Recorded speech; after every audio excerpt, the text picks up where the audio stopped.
எல்லாருக்கும் welcome to Viji home foods. எல்லாருக்குமே பிரியாணினா ரொம்ப பிடிக்கும். வாங்க இன்னைக்கு சாப்பாட்டு அரிசி யூஸ் பண்ணி ப்ரெஷர் குக்கரில் எப்படி வெஜிடபிள் பிரியாணி ரெடி பண்ணலாம் அப்படிங்கிறது தான் பார்க்க போகிறோம். பிரியாணி ரெடி பண்ணுறதுக்கு முன்னாடி மசாலா பொருட்களை அரைச்சி வச்சுக்கலாம். மசாலா பொருட்கள் அரைக்கிறதுக்கு ஒரு 10 பல் சின்ன வெங்காயம் எடுத்துக்கோங்க. கூடவே 10 பல் பூண்டு ஆட் பண்ணிக்கோங்க. ஒரு சின்ன துண்டு இஞ்சி சின்ன சின்ன பீசஸாக கட் பண்ணி சேர்த்துக்கோங்க. கூடவே ஒரு கைப்பிடி அளவுக்கு கருவேப்பிலை, கொத்தமல்லி, புதினா ஆட் பண்ணி கொரன்னு அரைச்சி எடுத்துக்கோங்க. இப்போ பிரியாணி ரெடி பண்ணுறதுக்கு ஒரு ப்ரெஷர் குக்கரில் 5 டேபிள் ஸ்பூன் வரைக்கும் ஆயில் ஆட் பண்ணி நல்லா சூடு பண்ண விடுங்க.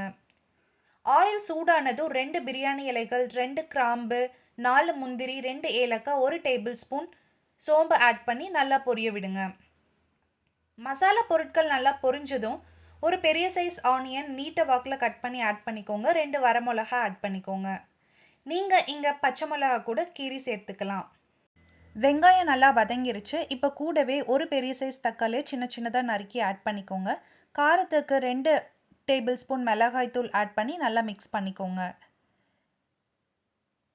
இது கூடவே ஒரு கைப்பிடி அளவுக்கு கருவேப்பிலையும் கொத்தமல்லியும் ஆட் பண்ணி நல்லா மிக்ஸ் பண்ணிக்கோங்க. இப்போ ஆல்ரெடி அரைச்சி வச்சுருக்க மசாலா பொருட்களை ஆட் பண்ணி நல்லா பச்சை வாசனை போக நல்லா வதக்குங்க. அப்போ தான் உங்களுக்கு பிரியாணிக்கான அரோமா நல்லா இருக்கும். இப்போது பிரியாணிக்கு தேவையான உப்பு ஆட் பண்ணிக்கோங்க. கூடவே 2 டேபிள் ஸ்பூன் அளவுக்கு பிரியாணி மசாலாவை ஆட் பண்ணிக்கோங்க. இன்றைக்கி பிரியாணி தயார் பண்ணுறதுக்கு நான் கேரட்டும் பீன்ஸும் மட்டும் எடுத்திருக்கேன். உங்களுக்கு விருப்பமாக இருந்தது அப்படின்னா காலிஃப்ளவரும் பொட்டேட்டோ கூட ஆட் பண்ணிக்கலாம். இன்றைக்கி பிரியாணி ரெடி பண்ணுறதுக்கு 2 கேரட் அண்ட் 10 பீன்ஸ் வரைக்கும் ஆட் பண்ணியிருக்கேன். காய்கறிகளை ஆட் பண்ணிவிட்டு மசாலாவோட நல்லா மிக்ஸ் பண்ணுங்கள். மசாலா காய்கறிகளோட நல்லா மிக்ஸ் ஆகட்டும். இது கூடவே ஒரு அரை கப் வரைக்கும் வேக வச்ச பட்டாணி ஆட் பண்ணியிருக்கேன். பிரியாணி ரெடி பண்ணுறதுக்கு முன்னாடியே ஒரு ப்ரெஷர் குக்கரில் பட்டாணியை நல்லா வேக வச்சு எடுத்து வச்சுக்கோங்க. அப்போ தான் உங்களுக்கு இந்த ஸ்டேஜில் ஆட் பண்ணுறதுக்கு கரெக்டாக இருக்கும். இன்றைக்கி பிரியாணி தயார் பண்ணுறதுக்கு நான் 1.5 டம்ளர் அளவுக்கு அரிசி ஊற வச்சு எடுத்திருக்கேன். இப்போ 1 டம்ளர் அரிசிக்கு நான் 3 டம்ளர் வரைக்கும் தண்ணி சேர்த்துருக்கேன். இப்போ நீங்கள் தண்ணி சேர்த்துட்டு நல்லா கொதிச்சதுக்கப்புறமா ஊற வச்ச அரிசியை இதில் ஆட் பண்ணிக்கோங்க. இந்த பக்குவத்தில் நீங்கள் உப்பு கரெக்டாக இருக்கா அப்படின்றத செக் பண்ணிவிட்டு ப்ரெஷர் குக்கரை க்ளோஸ் பண்ணிக்கலாம். அரிசி கம்மியாக எடுத்துக்கிறதால 4 விசில் வரைக்கும் நீங்கள் விடலாம். ப்ரெஷர் ரிலீஸ் ஆனது குக்கரை இறக்கி வச்சுருங்க. இப்போது பிரியாணிக்கான தாளிப்பு தயார் பண்ணிக்கலாம்.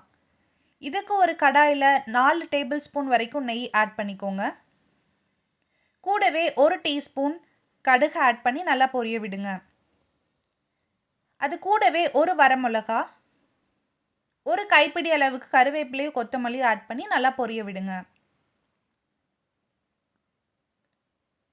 தாளிப்பு நல்லா தயாரானதும் நம்ம ப்ரெஷர் ரிலீஸ் பண்ணி வச்சுருக்க பிரியாணியில் ஆட் பண்ணி நல்லா மிக்ஸ் பண்ணிக்கோங்க. இப்போ சுவையான டேஸ்டியான பிரியாணி தயார். நல்ல வாசனையாகவும் இருக்கும். நீங்கள் இந்த ரெசிபியை வீட்டில் ட்ரை பண்ணி பாருங்கள். அண்ட் உங்களுக்கு இந்த ரெசிபி பிடிச்சிருந்தது அப்படின்னா ஃப்ரெண்ட்ஸ் அண்ட் ஃபேமிலியோட ஷேர் பண்ணிக்கோங்க. அண்ட் நம் சேனலை சப்ஸ்கிரைப் பண்ணிக்கோங்க. நாளைக்கு ஒரு இன்ட்ரெஸ்டிங்கான ரெசிபியோடு வரும். Until then it's by from Viji home foods.